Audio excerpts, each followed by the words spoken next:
أعوذ بالله السميع العليم من الشيطان الرجيم. بسم الله الرحمن الرحيم. الحمد لله رب العالمين وبه نستعين على أمور الدين وعلى آله وصحبه ومن تبع ووالاه. سبحانك لا علم لنا إلا ما علمتنا إنك أنت العليم الحكيم. Syukur kepada Allah Subhanahu wa taala. Dengan izinnya pada malam ini esok kita akan mencuba sirah kemerdekaan Malaysia, tanah Melayu kita. Banyak peristiwa-peristiwa sebelum berlakunya kemerdekaan.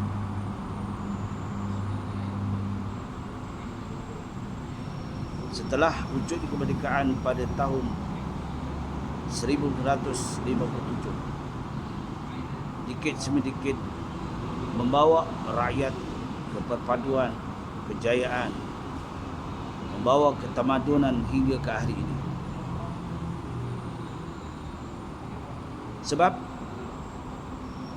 saya dilahirkan pada 1954. Banyak peristiwa-peristiwa yang saya hayati. Tambahan, saya bukan seorang tentera, tetapi saya seorang pelajar, sebagai seorang guru. Perubahan demi perubahan. Duduk di desa, duduk di bandar, ada perubahan.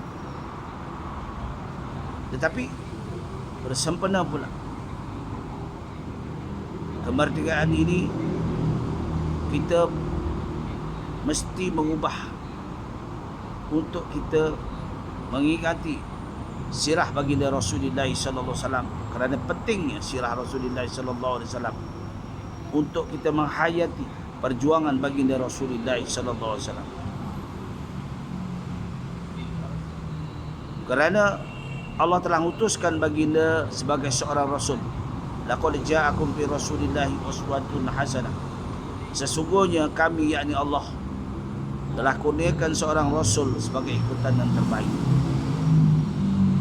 Baginda Rasulullah SAW mendidik umatnya supaya melaksanakan tanggungjawab sebagai orang yang beriman, sebagai orang Islam.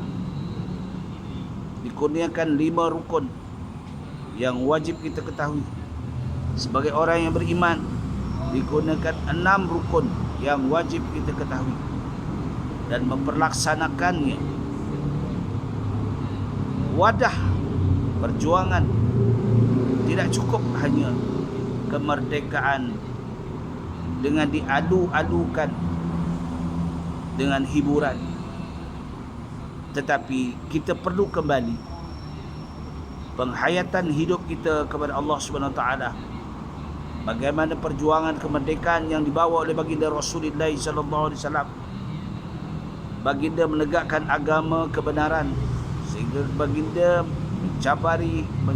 menjumpai, menghadapi cabaran-cabaran daripada kaum-kaum musyrikin. Tetapi baginda dengan tenang dan tabah terus menjayakan perintah Allah Subhanahu wa taala dengan kesusahan dan kesukaran. Perlu kita kenal betapa kita perlu dan mesti mengingati perjuangan Rasulullah sallallahu alaihi wasallam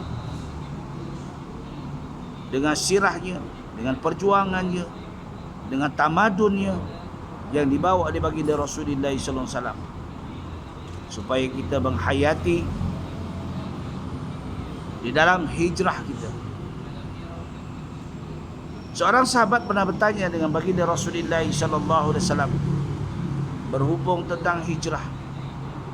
Hijrah ini ialah merubah kedudukan kita daripada baik lebih baik, daripada baik lebih terbaik, dalam kita meningkatkan takwa kita kepada Allah Subhanahu wa taala.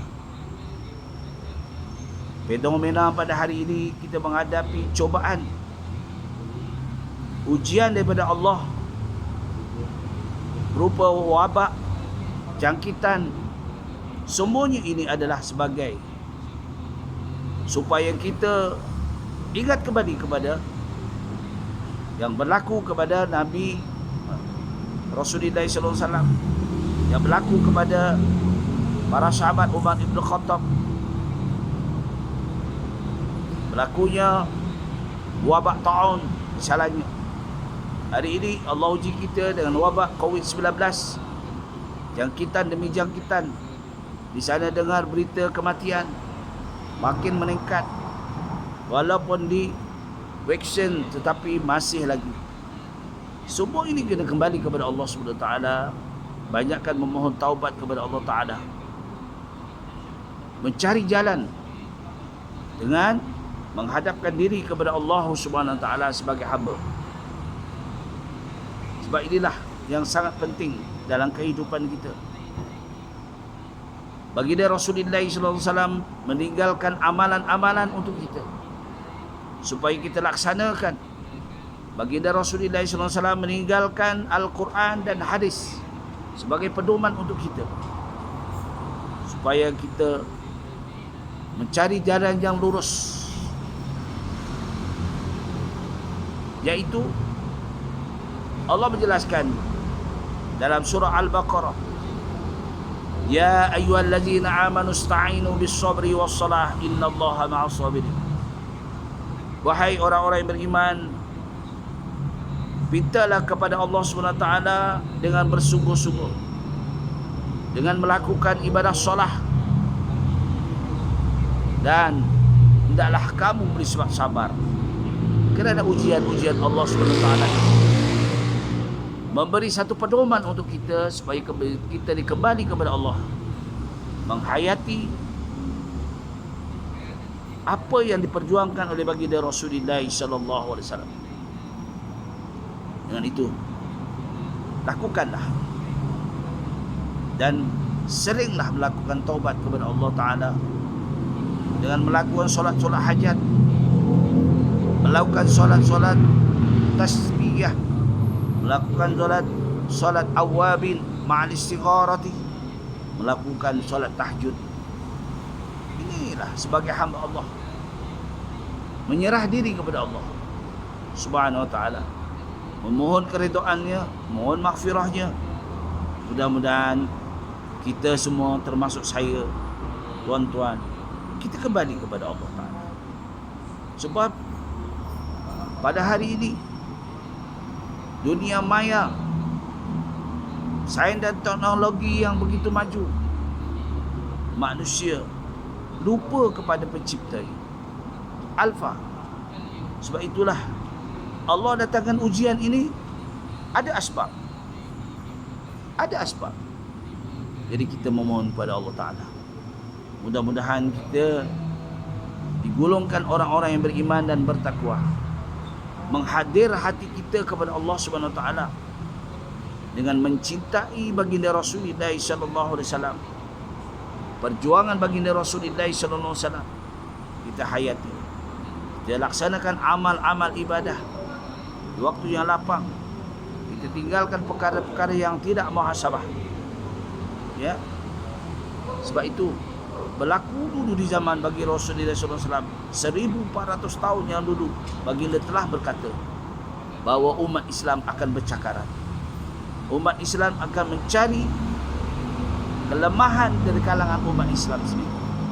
Jadi kita taubatlah, memohon, berdoa kepada Allah sebagai umat Islam yang beriman. Innamal mu'minuna ikhwah. Sesungguhnya orang yang beriman itu adalah bersaudara. Dan kita munajat kepada Allah SWT, mudah-mudahan doa kita dikabulkan, segala musibah akan dihilangkan. Kerana inilah tanda-tanda hampirnya hari kiamat semakin dekat kepada kita, supaya kita sentiasa waspada dan kembali kepada Allah. Rajinlah solat berjamaah, sama ada solat di rumah ataupun solat di masjid dan surau. Sebab nyatakan dalam hadis, beberapa hadis menerangkan betapa sayangnya Allah kepada orang yang suka berjemaah. Ya, orang yang sembahyang seorang diri, ada orang berjemaah, Allah lagi sayang kepada orang berjemaah. Sebilangan berjamaah seorang dengan dua orang, Allah sayang dengan dua orang yang berjamaah. Orang yang bersembahyang 2 orang dan sembahyang jemaah dia lebih daripada 2 orang, 10 orang itu lagi tambah-tambah berjemaah di masjid. Supaya kita ingat balik, kita laksanakan amal ibadah kita sama-sama mendekatkan diri kepada Allah. Mudah-mudahan kita berap rahmat dan maghfirah Allah Taala. Aku liqauli hadza sabra lazi wa lakum. Wabillahi taufiq wal hidayah. Wassalamualaikum warahmatullahi wabarakatuh.